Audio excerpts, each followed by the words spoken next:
Hello guys, मैं हूं नवीन और शुरू करते हैं हमारी वीडियो की तरफ। और आज हम बात करेंगे मॉर्टगेज पेमेंट्स यानी मॉर्टगेज रेट्स और रियल एस्टेट में क्या कोरिलेशन है, क्या रिलेशन है और इसकी वजह से स्टॉक मार्केट में मेटल प्राइसेस क्यों बढ़ते हैं, रियल एस्टेट के कंस्ट्रक्शन आइटम के प्राइसेस क्यों बढ़ते हैं। ठीक है, तो इसके बारे में हम जानेंगे और कितना इम्पैक्ट करता है या कितनी चीज़ें मॉर्टगेज रेट्स की इम्पैक्ट करती हैं रियल एस्टेट सेक्टर को, ठीक है, या फिर मेटल सेक्टर को, जिसकी वजह से आजकल चाइना बहुत ज़्यादा इम्पैक्टेड है और इसी के बारे में हम जानेंगे। ठीक है, तो सबसे पहली चीज़ कि जब भी इकॉनमी बहुत ज़्यादा बूमिंग फेज़ में होती है तो उस टाइम इसका मतलब होता है कि लिक्विडिटी मार्केट के अंदर बहुत ज़्यादा है। लिक्विडिटी बहुत ज़्यादा है, इसका मतलब आरबीआई ने अपना जो रेपो रेट है उसको कम कर रखा है। तो जैसे ही बहुत ज़्यादा इन्फ्लेशन या फिर लिक्विडिटी बहुत ज़्यादा हो चुकी होती है किसी भी कंट्री के अंदर, तो जो हमारा सेंट्रल बैंक है, कोई भी कंट्री का हो सकता है, वो अपना रेपो रेट बढ़ा देता है, जिसकी वजह से लेंडिंग रेट जितनी भी स्मॉल बैंक्स के होते हैं या नेशनल बैंक्स के होते हैं वो बढ़ जाते हैं, जिसकी वजह से मॉर्टगेज रेट भी बढ़ जाते हैं। मॉर्टगेज रेट का मतलब जब भी आप रियल एस्टेट खरीदने जाते हैं तो जो लोन आपको प्रोवाइड होता है उसे मॉर्टगेज कहते हैं। ठीक है, तो इसका रेट बढ़ जाता है, जिसकी वजह से रियल एस्टेट में डिमांड कम हो जाती है। और जब डिमांड कम होती है, लोग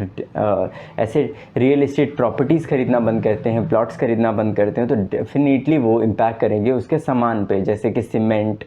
और उसके साथ साथ जो भी उसके रॉ मटेरियल्स होते हैं, मेटल, आयरन, कॉपर, सिल्वर, इस तरीके की जितनी भी चीज़ें हैं मेटल्स पे मोस्टली जो है इम्पैक्ट आता है, क्योंकि लोहा, स्टील, ये सब बहुत ज़्यादा यूज़ होता है।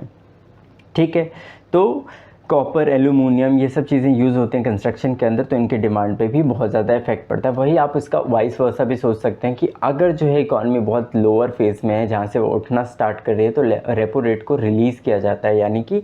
बढ़ाया जाता, कम किया जाता है, जिसकी वजह से जो लेंडिंग रेट्स हैं वो कम हो जाते हैं, जो हमारे पास मॉर्टगेज रेट्स हैं वो भी कम हो जाते हैं, और लोग जो है बैंक ज़्यादा से ज़्यादा लोन दिलवाता है रियल एस्टेट सेक्टर को, और आप बहुत ज़्यादा रियल एस्टेट खरीद पाते हैं, जिसकी वजह से ट्रिगर होता है और डिफरेंट मेटल स्टॉक्स जो हैं वो बढ़ते हैं, जैसे कॉपर हो गया, आयरन हो गया, स्टील हो गया, एल्यूमिनियम हो गया, ये सारी चीज़ें बढ़ने लगती हैं, क्योंकि आपका एक तरीके से काम रियल एस्टेट के अंदर बढ़ता जा रहा है। तो इसी को देखते हुए पता चलता है कि जो हमारा मॉर्टगेज रेट है या रेपो रेट है या इंटरेस्ट रेट्स हैं, ये बहुत ज़्यादा इम्पैक्ट करते हैं सेक्टर्स को, स्टॉक्स को और इवन इकॉनमी को भी। ठीक है, तो इस तरीके से हमारा कॉपर, एल्यूमिनियम, स्टील, आयरन और इन सब चीज़ों का डिमांड बढ़ता जाता है, और स्टॉक मार्केट का रिएक्शन हमेशा पॉजिटिव या नेगेटिव भी हो सकता है। Positive in case of economy अगर आगे ऊपर को जा रही है और आपका ये डिमांड बढ़ रहा है स्टॉक मार्केट में आयरन का या मेटल्स का या कंस्ट्रक्शन से रिलेटेड चीज़ों का, तो डेफिनेटली वो स्टॉक मार्केट में प्राइसेस बढ़ेंगे और स्टॉक मार्केट उसी हिसाब से रिएक्ट करेगा, पॉजिटिव कोरिलेशन दिखाएगा। वहीं अगर जो है इसका उल्टा होता है तो स्टॉक मार्केट नेगेटिव कोरिलेशन दिखाएगा, और हमेशा ही मतलब वैसे तो पॉजिटिव ही कोरिलेशन रहेगा, लेकिन अगर जो है इकॉनमी नीचे की तरफ जा रही है तो मार्केट भी नीचे की तरफ ही जाएगा, क्योंकि उसमें काम कम हो रहा है और इन चीज़ों के प्राइसेस कम हो रहे हैं। ठीक है, नेगेटिव कोरिलेशन का मतलब उल्टा काम करेगा, तो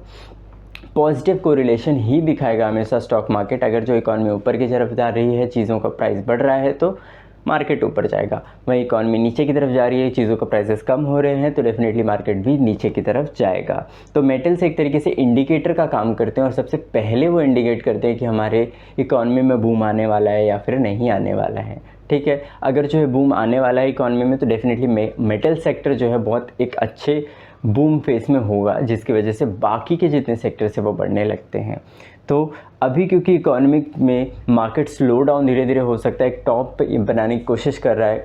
तो अगर यहाँ से मार्केट नीचे की तरफ जाता है, रेपो रेट को और टाइट किया जाता है और बढ़ाया जाता है, तो उसकी वजह से मार्केट डाउन टर्न ले सकता है और मेटल स्टॉक्स की जो रेट्स हैं वो कम हो सकते हैं, और शायद इकॉनमी यहाँ से टर्न ले सकती है।